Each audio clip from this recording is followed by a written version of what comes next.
2022 Honda Passport Review, Shorty still impresses. There's no getting around it. The 2022 Honda Passport is a sawed-off pilot. This two-row midsize SUV offers a nimbler, more compact, but still very utilitarian, alternative for buyers who want a midsize SUV for hauling lots of things, rather than lots of people. While the Passport may seem like an objective downgrade from the three-row, elementary school drop-off approved pilot, the Passport still offers a positively cavernous rear cargo area that can be accessed all the time, rather than just when the rearmost row is folded. It's also shorter lengthwise, making it lighter, more efficient, quicker off the line and easier to park. For those who aren't regularly called upon for soccer practice chauffeur duties, the Passport actually makes a great deal of sense. It also stacks up well to its diverse group of competitors. It's more on-road friendly and fuel-efficient than the Toyota 4Runner, yet more rugged and utilitarian than the similarly sized Volkswagen Atlas Cross Sport. It also has more space than the admittedly more luxurious Jeep Grand Cherokee and sportier Chevy Blazer. In other words, it's somewhat a midpoint between them all. What's new for 2022? The Passport got some styling upgrades for 2022, leaning into its more 4x4-esque nature.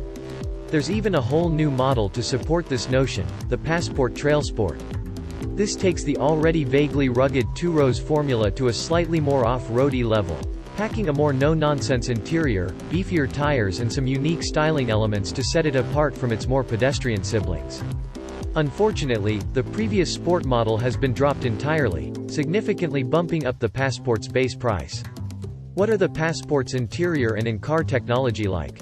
If you're trying to choose between Passport and Pilot, the interior design won't be of any help. They are identical. That's not necessarily a bad thing. Both share a common look that's clean and functional, but hardly as visually interesting as what you'd find in a Chevy Blazer or Hyundai Santa Fe. Material quality is very strong for this segment and everything is put together exceedingly well. Also shared with the Pilot is the exceptional interior storage.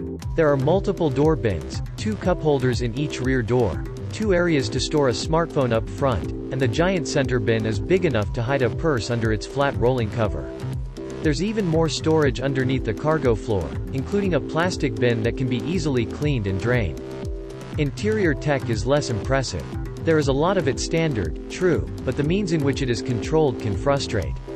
There are insufficient menu buttons, no tuning knob and/or direct tune function, and the process for going between Honda and Apple Android interfaces is excessively annoying. Many of these issues were corrected for the vastly improved system in the Accord and Odyssey, but the Pilot, Passport, Ridgeline Family soldier on with ye old interface. If there's a reason to ponder something other than the Passport, this would certainly be it. How big is the Passport? For a midsize two-row crossover, the Passport provides an enormous, space-efficient interior. Only the Volkswagen Atlas Cross Sport comes close to its passenger and cargo space.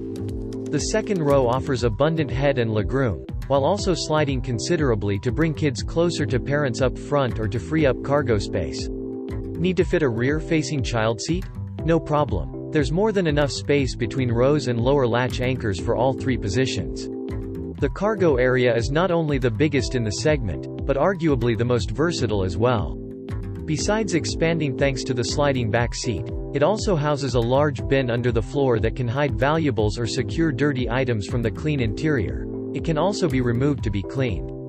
The cargo area itself is deep, wide, tall and offers 41.2 cubic feet of space, far more than anything else in the segment not named Atlas. The same can be said when the seats are lowered, with 77.9 cubic feet of maximum space. You'd have to step up to a longer 3-row model like the Pilot to get more. What are the Passport fuel economy and performance specs?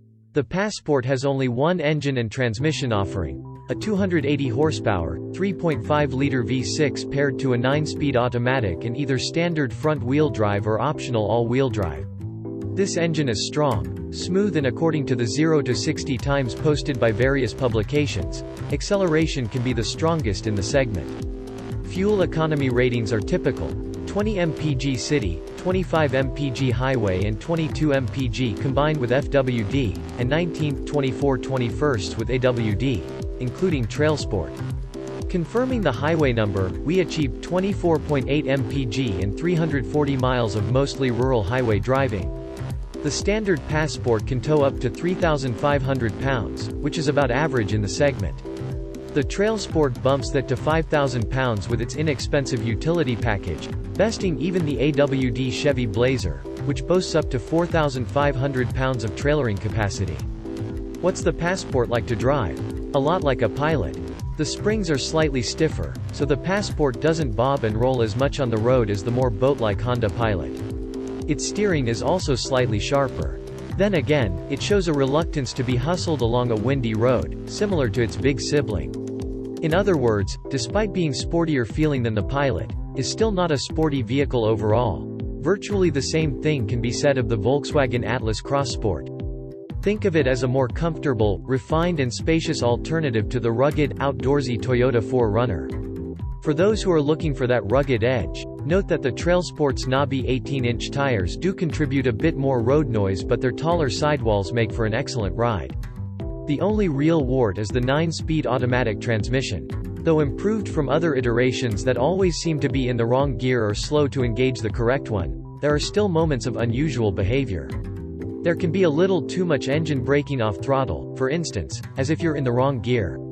The Sport mode also makes the transmission a bit silly in its aggressiveness. You can't use it around town without it herking and jerking you about. It also too quickly overrides lower gears that have been manually selected by the included shift paddles. This is annoying on downhill grades. If the car is just going to take over, why include the paddles at all?